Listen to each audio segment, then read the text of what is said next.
कभी आप लोगों ने सोचा है कि देश के लाखों लोग इन्वेस्टमेंट करना चाहते हैं, पर कुछ गलत ना हो जाए इस डर से वो इन्वेस्टमेंट नहीं करते हैं, या उनको जानकारी भी बहुत कम रहती है। मार्केट डेंजरस है, पैसा डूब जाएगा, ट्रेडिंग बड़े लोगों का गेम है, छोटे लोग को इन्वेस्टमेंट करना चाहिए, सेविंग में रखना चाहिए, एफडी करना चाहिए या किसान विकास पत्र खरीद लेना चाहिए।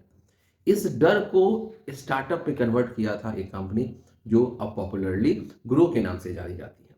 एक एप्लीकेशन, 3 बटन, सिंपल लैंग्वेज और फिर रिटेल इन्वेस्टिंग का वेब सा बन गया था। आज वही कंपनी आईपीओ लेके आ रही है। आईपीओ बहुत बड़े साइज का है। कुछ दिन पहले लेंसकार्ट आई, उसके बाद फिजिक्स वाला का आईपीओ आने वाला है। अब उसी सीरीज में अब आ रहा है ग्रो का आईपीओ। आईपीओ क्या होता है यह समझिए। दो सेगमेंट है, आईपीओ और ओएफएस। आईपीओ में कोई भी कंपनी अपना शेयर लेके आती है पब्लिक के पास, कहती है आप सब्सक्राइब कीजिए, मुझे पैसे दीजिए और मैं उस पैसे से कुछ ना कुछ काम करूंगा, जो अपने रेट हायरिंग प्रोस्पेक्टस में डिक्लेयर करती है। सेकंड होता है ये फ्रेश इशू होता है। सेकंड ये होता है कि जो शेयर होल्डर पहले से शेयर लेके बैठे रहते हैं, मान लीजिए एक नई कंपनी हमने स्टार्ट किया, कुछ शेयर मेरे पास है, कुछ मेरे फ्रेंड के पास है, कुछ और किसी के पास है। वो लोग क्या सोचते हैं कि अब मेरे पास तो शेयर हो चुका है, तो हम इस शेयर को अब डाइल्यूट कर देते हैं, अपने हिस्से के शेयर को हम बेचते हैं। तो वो ऑफर लगाते हैं, वो कहते हैं पब्लिक को कि मेरे पास शेयर पड़ा है, आप मेरे से शेयर ले लेंगे इस पर्टिकुलर कंपनी का। तो इस केस में ग्रो के शेयर होल्डर्स यह चाहते हैं कि उनके पास जो शेयर पड़ा हुआ है वो एक इशू के जरिए अपने शेयर्स को अपने पब्लिक को दे दे और वो उसमें से निकल जाए। लेट्स सपोज मेरे पास 10% ग्रो का शेयर है और मैं चाहता हूं कि 5% रखूं और 5% मैं सेल कर दूं, तो वो क्या होगा, वो ऑफर फॉर सेल लगाएंगे। जनरली पब्लिक के लिए तो ये पहला बाइंग होता है और वो पब्लिक क्या करती है कि पैसे देती है। तो जब शेयर होल्डर ओएफएस निकालती है तो थोड़ा सा डरने वाली बात जरूर होता है कि जिस कंपनी को आपने बनाया, जिस कंपनी में आपने इन्वेस्ट किया, जिसका इतना अच्छा ग्रोथ पोटेंशियल है, तो अब आप उसको सेल क्यों करना चाहते हैं? यदि कंपनी में आगे भी फ्यूचर ग्रोथ होने वाला है और आगे भी कंपनी अर्न करने वाली है, तो आप क्यों सेल करना चाहते हैं? यह एक सवाल रहता है। इसलिए वैसा किसी भी आईपीओ में जिसमें ओएफएस, ऑफर फॉर सेल का परसेंटेज टोटल फ्रेश इशू जो होता है आईपीओ में वह ज्यादा रहता है, तो वैसे आईपीओ से बचना चाहिए। यहाँ पे कुछ ऐसा ही है, लेकिन हम लोग कुछ डिटेल में आगे समझेंगे कि एग्जैक्टली ग्रो के आईपीओ में क्या खामियां हैं, क्या खासियत है और इसमें इन्वेस्ट करना चाहिए या नहीं करना चाहिए। चलिए शुरू करते हैं। मैं हूं नवेंदु और आप देख रहे हैं बाजार का बॉस। तो सवाल यह उठता है कि क्या ग्रो मिडिल क्लास फैमिली का इन्वेस्टमेंट एडवाइजर बन पाया है, बन जाएगा या आगे क्या होगा, या सिर्फ डिस्काउंट ब्रोकरेज ही देके अपना जो रेवेन्यू मॉडल चलाएगा।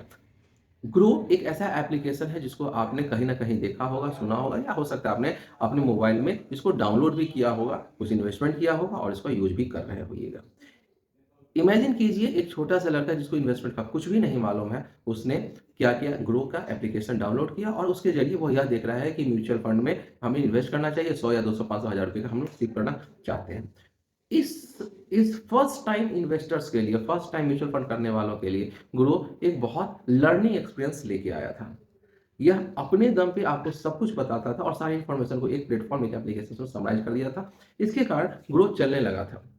अब ये ट्रस्ट ग्रो का था, एक सिंपल एप्लीकेशन है और साइकोलॉजिकली उसने उन चीज़ों को अनलॉक किया था जो फर्स्ट टाइम इन्वेस्टर या रिपीट इन्वेस्टर्स के लिए जरूरी था। तो ग्रो का मॉडल बहुत बढ़िया है और ग्रो ने धीरे धीरे अपनी पकड़ न सिर्फ बड़े शहरों में बल्कि छोटे शहरों में टायर 2 टायर 3 सिटीज में भी अच्छी पकड़ उसने बनाया था। अब ग्रो का जो आईपीओ साइज है वो है 6,632 करोड़। फ्रेश इशू है 1,060 करोड़। तो लगभग लगभग 5,000 करोड़ ओएफएस है, मतलब कि 5,000 करोड़ का शेयर जो उनके अभी एग्जिस्टिंग शेयर होल्डर है वह इस आईपीओ के जरिए सेल करना चाहते हैं, बेच के निकलना चाहते हैं। और यही ग्रो में बहुत बड़ी डर की बात है। मतलब डिमांड अच्छा है, मार्केट अच्छा चल रहा है, सब लोग इन्वेस्ट कर रहे हैं और यदि ग्रोथ पोटेंशियल है तो भैया क्या बात है कि 5,000 करोड़ का शेयर होल्डर अपना शेयर जनता के माथे पे डालना चाह रही है। यह डरने वाली बात है। इसलिए यह ग्रो की आईपीओ में एक बहुत बड़ा, आप समझे, डिमेरिट है, ड्रॉबैक है।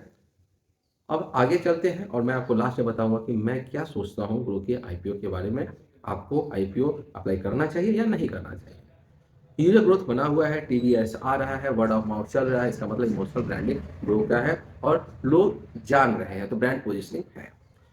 नए नए कस्टमर्स जुड़ रहे हैं, लोग इसमें पहले छोटे अमाउंट से सीखना स्टार्ट करते हैं, जब स्मूथली चलने लगता है तो बड़े अमाउंट में भी डालना शुरू कर दिया है। इसका मतलब ट्रस्ट बन रहा है और डेमोग्राफिकली जो मेरा यंग जनरेशन है वो इसकी तरफ आ रहा है।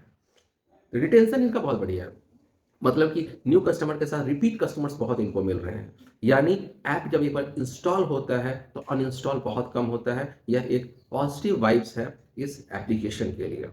यहाँ नेटफ्लिक्स लेवल का स्टिकी डेटा है, मतलब इनके पास बहुत डेटा है। डेटा का कंपैरिजन करें तो इनके पास बहुत ही ज़्यादा डेटा है। लेकिन अब सच्चाई क्या है? सच्चाई ये है कि ट्रेडिंग ऐप बनाना आसान है। तो ग्रो की जो पोजीशनिंग हो गई है वो इन्वेस्टमेंट ऐप पे हो गई है। मतलब कि किसी को ट्रेडिंग यदि करना है तो वो ट्रेडिंग एप्लीकेशन जैसे एंजल हो गया, जीरोधा हो गया या कोई भी दूसरा ट्रेडिंग एप्लीकेशन वहाँ जाना चाहता है। और इसको लोगों ने इन्वेस्टमेंट एप्लीकेशन के रूप में लिया है। इन्वेस्टमेंट एप्लीकेशन जो है उसका रेवेन्यू ब्रोकरेज एप्लीकेशन से हमेशा ही कम रहेगा। तो इसको यदि प्रॉफिट बनाना है और प्रॉफिट तेज करना है तो इसको अपनी पोजीशनिंग को थोड़ा-सा शिफ्ट करना पड़ेगा, नहीं तो इन्वेस्टमेंट एप्लीकेशन से बहुत ज़्यादा कमा तो नहीं सकते। इसलिए इनको इस सेगमेंट में कुछ ना कुछ तो करना पड़ेगा। तो ग्रो को अपने यूज़र को मेंटेन रखने के लिए, क्योंकि डेली ट्रेडिंग में कुछ ना कुछ तो पैसा आप कमाएँगे। यहाँ पे डेली ट्रेडिंग का सिस्टम ही नहीं है। आपने ₹100 का शिफ्ट कर दिया तो महीना में आप एक बार, एक यूज़र महीना में एक ही बार डाल रहा है पैसा। तो मंथ मंथ में 1 यूज़र आवे 1 दिन या मंथ में 1000 यूज़र आए पर डे, दोनों के ऐसे कंपनी से दोनों का रेवेन्यू में अंतर होता है। और आईपीओ के बाद मार्केट में क्या चेंजेस होने वाला है, ये आईपीओ के बाद ही हम लोग समझेंगे जब लिस्ट हो जाएगा। लिस्टिंग आप कैसे कर सकते हैं? बहुत सिंपल है, आईपीओ का जो भी लिस्टिंग प्रोसेस होता है वैसे ही करते हैं। लिस्टिंग डेट निकलेगा, आपके पास ब्रोकर्स होंगे, वहाँ जाके आप अपना पैसे डालें से और जितना भी उनका एप्लीकेशन मनी वो डालें और डाल दें। लेकिन ग्रे मार्केट में प्रीमियम अभी तो चल रहा है ₹4-5 ऊपर, मतलब कि लिस्टिंग गेन अभी बहुत ज़्यादा इसमें नहीं है। तो क्विक प्रॉफिट बनाने वाले लोगों से मुझे ऐसा लगता है कि उनको इस आईपीओ से दूर रहना चाहिए। ये आईपीओ आपको उतना वैल्यूएशन नहीं देगा या उतना गेन नहीं देगा जितना देना चाहिए।